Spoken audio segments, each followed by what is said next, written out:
So that's the second violin part of the Irish Suite by Elliott del Borgo. So for this piece, again, we have to be true to the style and the characteristic of the piece. So most of it's a dance. It's really broken into three sections. We have the first dance, which is the Kaye dance, and dances need to be articulate, so we're going to use more of a martelé stroke. Then when we get into the lullaby, we need to be of more of a singing quality. So in order to do that, we have to have more of a legato and detachebo stroke so that it comes across as you're singing. And then again, once you get into the Irish Washerwoman, that's back to the dance style. So getting more articulate. When you play with all those eighth notes, they should be in the lower half and very crisp and clear. When we're doing dotted quarter notes in 6/8 time, we want to make sure that's our pulse. So we're going to put separation between all those dotted quarter notes, so it's not going to be smooth and connected. So in 6/8 time, this is what we refer to as a compound meter. Compound meter is basically mean you're going to take the 6 beats that you would normally count, but then you're going to divide it by 3 and give you 2 pulses. So 6 divided by 3 is 2. You're going to have 2 main pulses to each bar. So you won't see me conducting or anyone up there conducting this in 6/8 time with 6 beats, 1, 2, 3, 4, 5, 6, right? You will see just simply 2 beats, 1, 2, 3, 4, 5, 6, 1, 2, 3, 4, 5, 6. And those 2 beats or those 2 pulses is basically how you should be counting this. So you should be dividing the 2 pulses into 3 parts. So the 3 beats for each pulse. 1, 2, 3, 4, 5, 6. 1, 2, 3, 4, 5, 6. But for this first part, you're basically keeping, if you have a dotted half note, that's those 2 pulses. 1, 2, 3, 4, 5, 6, right? So 1, 2, 3, 4, 5, 6, 1, 2, 3, 4, 5, 6, 1, 2, 3, 4, 5, 6, 1, 2, 3, 4, 5, 6, right? And then basically the only thing you need to really be concerned about is putting the separation between those notes, right? Do make sure you're accurate about your double stops. So you're hitting both strings equally. And then the only thing is just be aware of any sort of accidentals. So like when you get to 17, 18, 19, 20, 21, 22, you have G sharps in there. So make sure you're getting that third finger nice and high instead of a G natural, right? So 17.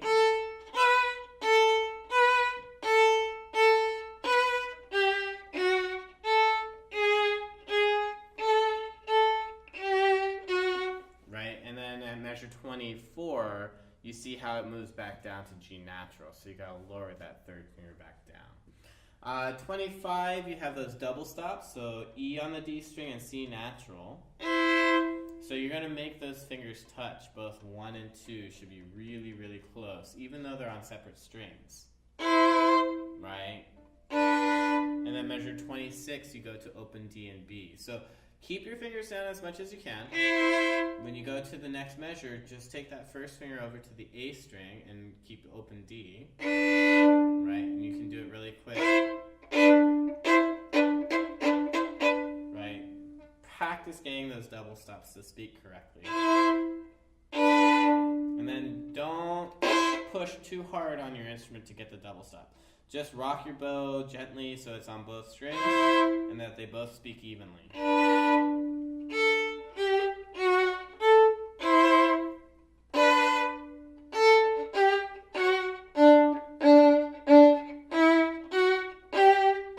And then open strings versus fourth fingers in this type of music, the Irish dances, it's perfectly fine to do open strings. So anytime I mark a 4 is really just so that you can make it a little bit easier to get around your instrument. And then basically just be aware of any sort of dynamic contrast. So 41 should be mezzo piano, as well as 17 actually. And we'll talk about that on the first rehearsal because it's basically the same thing. I just think they probably left it out of the parts. So be careful about that. And then that basically takes us to the lullaby. So when we get to the lullaby, you have to be quick about it. You need to make sure you get your mute on. And then it's funny because they really don't give you a lot of option when taking off the mute. So I was trying to do it quickly and stealthily, but I don't think I did a very good job. So when you get to measure 1, 14, 15, 16, 17, 18, 19, 20, we're going to stagger them off. So your stand partner is going to take it off at a different time than you will. And then we'll just make sure that some of us are holding out the notes while others are taking off their mutes. That way, when we get to measure, or the beginning of Irish Washerwoman, that we have a true forte without the mutes. So, why do we use mutes? Well, the mute basically will give you a different timbre, or a different sound. So, basically what it does is it lays on top of the bridge. I have one of these fancy mutes that stay on that don't rattle. You can go out and buy one if you really want. They're about like $6 versus the ones we have, which are like, I don't know, 65 cents or something like that. So just make sure when using your mute that you gently place it on so that you're not forcing it onto your bridge and that you don't push your bridge over, because remember, the bridge isn't glued down and it's probably one of the more sensitive parts of your instrument. So we, if you want to hear the difference, your mute, when used, will be quite a bit softer. It has a different sound, different timbre. So we don't really use mutes to get a soft sound. We just use mutes so that we are playing with a different kind of quality. So once we hit the lullaby, we don't keep that 6/8 pulse anymore, but we do move into a 3/4 beat. So generally we'll try and keep the pulse about the same. I think the beat is probably going to have to move a little bit faster just so the lullaby doesn't get too boggy. But so the lullaby starts off with mezzo forte, and it also says cantabile. So that cantabile means to sing. So in order to sing on our instruments, we need to vibrate.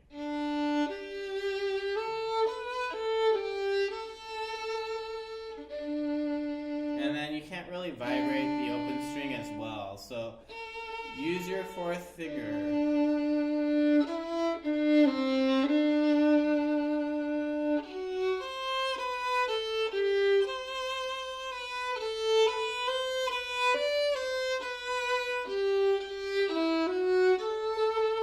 I'm going to give those of you who watch this video a little secret. So going from F sharp to C natural is not easy because you're doing a high 2 going to a low 2. So, and you're also trying to slur, so you're connecting your sound. If you're good,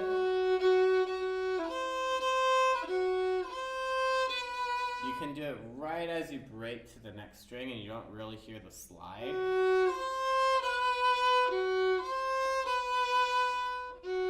But if you're not so good at that,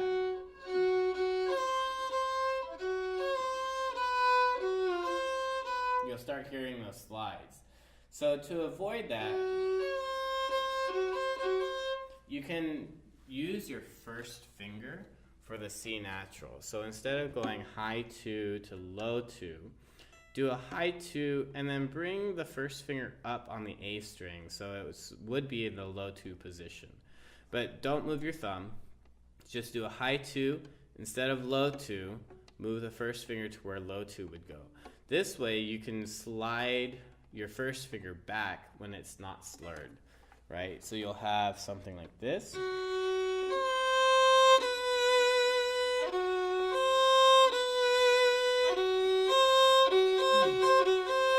By doing that kind of thing, you will essentially take out any slides during the slur.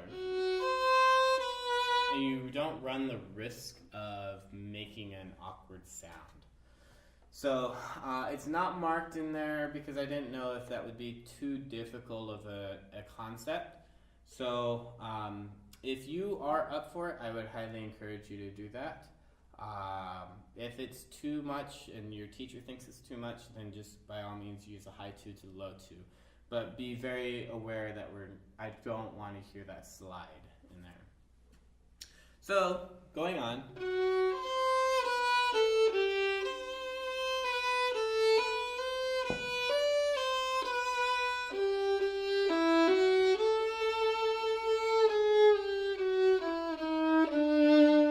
So here we have a bit of chromaticism. We have A natural going to A flat to G to F sharp to an E to an E flat. So we have to make sure that the fingers are accurately placed. So going from a 4 to a low 4 to a G, making sure that the low 4 touches the G, doing a high 2 which touches the G as well, and then E to a low 1, right? So just be aware of how those fingers work. It's probably an up bow.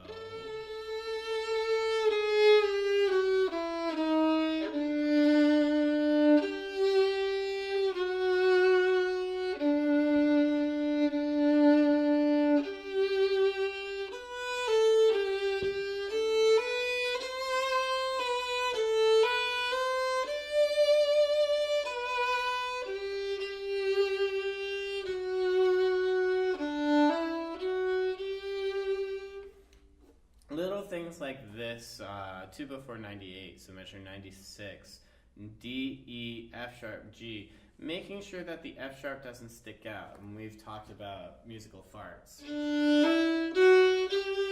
We want to come back to the frog, but we don't want it to be super loud, right? So we have to make sure what we do is lighter on that F sharp so that we can come back to the frog. And then from 98, I would try and keep the bow still. Rest, rest. Rest.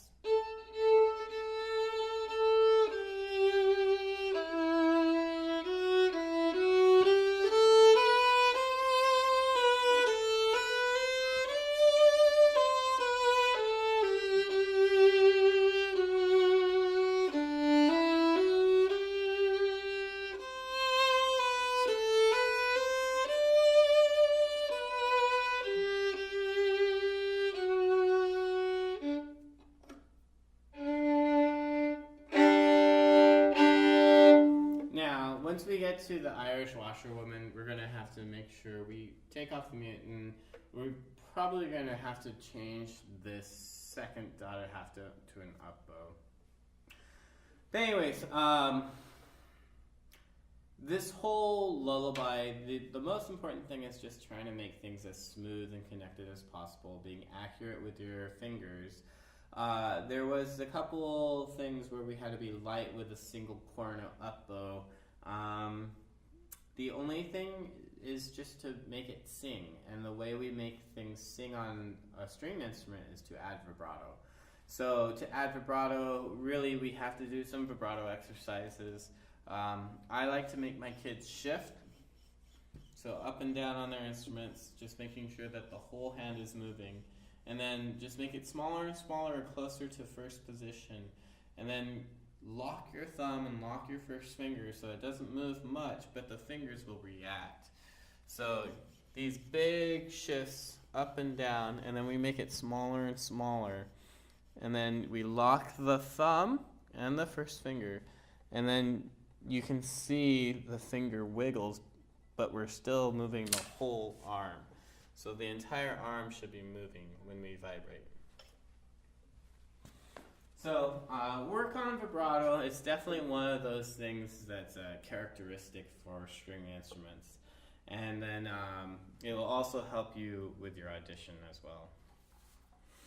Now for the Irish Washerwoman, as we play this one, you want to make sure that you're trying to be very careful about your pitch. Even Mr. Kaye struggled with this one because I just recorded the first violin part, and your ear will want to play the first violin part because it will want to do the melody. But oftentimes we're not doing the melody, we're doing the harmony, which is moves parallel to the melody, and oftentimes, if you have a good musical ear, you will want to jump and play that melody. So be careful about that.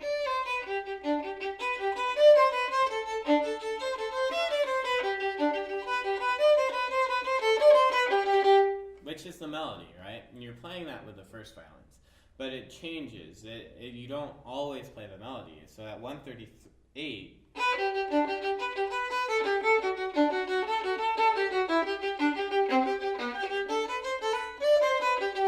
that actually the first violins keep doing, because I feel like somebody else in the orchestra will most likely be playing the melody. Otherwise, that little section, you are playing with the first violins, and that is the tune. Do be careful of certain things like measure 138, 9, 40, 41, 42, 43. You have these 43 and 40, 42 and 43. You have these descending pulses. So 1, 2, 3, 4, 5, 6, 1, 2, 3, 4, 5, 6 on the 1 and on the 4. These pulses are the important notes. The G's that follow are insignificant. So we have to make sure we bring out. So in order to do that, you want to try and keep your third finger down on both strings.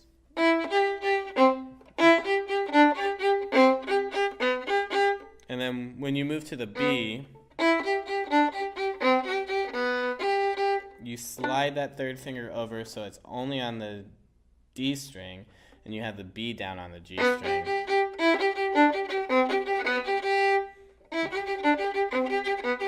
Because if you do,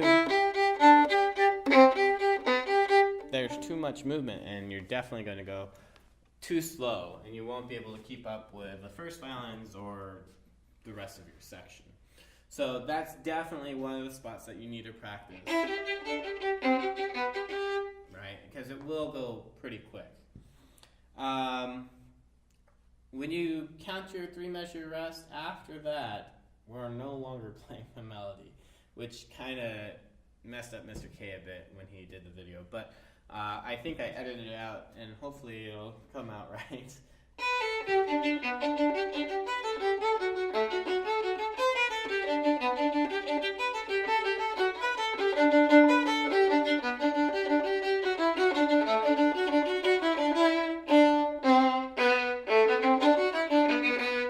So that whole thing there sounds similar to the melody, but it's not quite.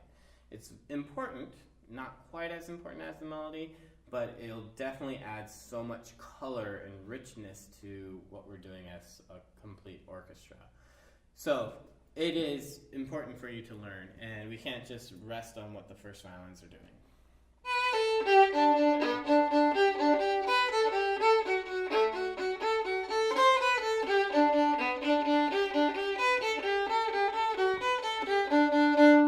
So from 146 to 158, the most important thing you can do is to try and keep fingers down as much as possible.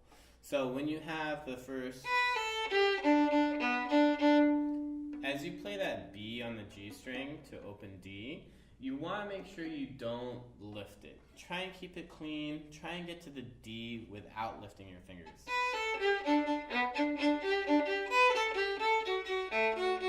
Same thing for the next measure, or the next line down.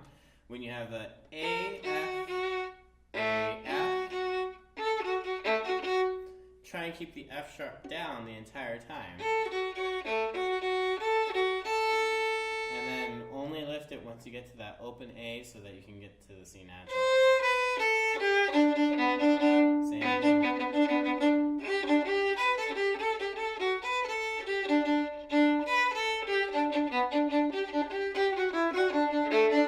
Same thing when you get to the A. Keep that A down. So we keep the B down, we keep the A down as we play the open strings around it.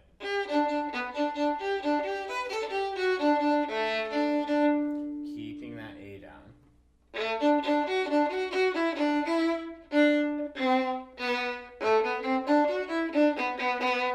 Right. And then at 166 we have a double stop. And then we come back to the theme. So when you do this arpeggio, arpeggio means to skip. So you're going to play your D, F sharp, A. Instead of just going D, E, F sharp, A, you skip notes in between.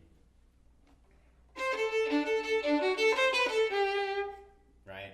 And then same thing here. Descending arpeggios, going into measure 174.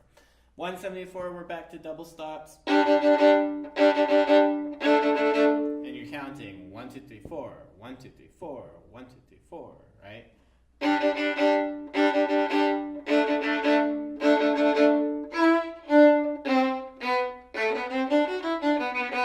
Right? Making sure that you also pay attention to those arpeggios. And then 182, we have the even more arpeggios coming up. So be careful here. That's the theme, right? But then Mr. Del Borgo changes it and gives you this run of arpeggios.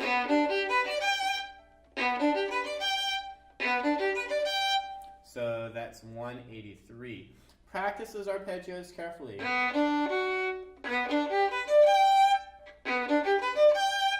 Right? And then make sure you feel comfortable with it. And then know when you get to that top G, it's going to jump down to a C natural. So when you get to that, that second finger should be set on both strings.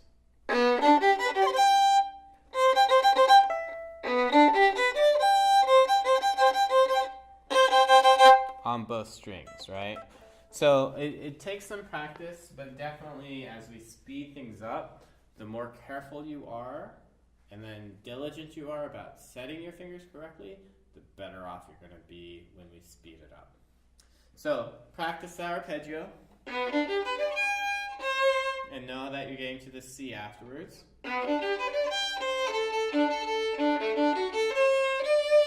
And then same thing, 2 bars later we have another arpeggio. And then 2 bars later another arpeggio. And then descending lines. And descending arpeggio, right? And then 190 is very similar, but it changes towards the end. Oops.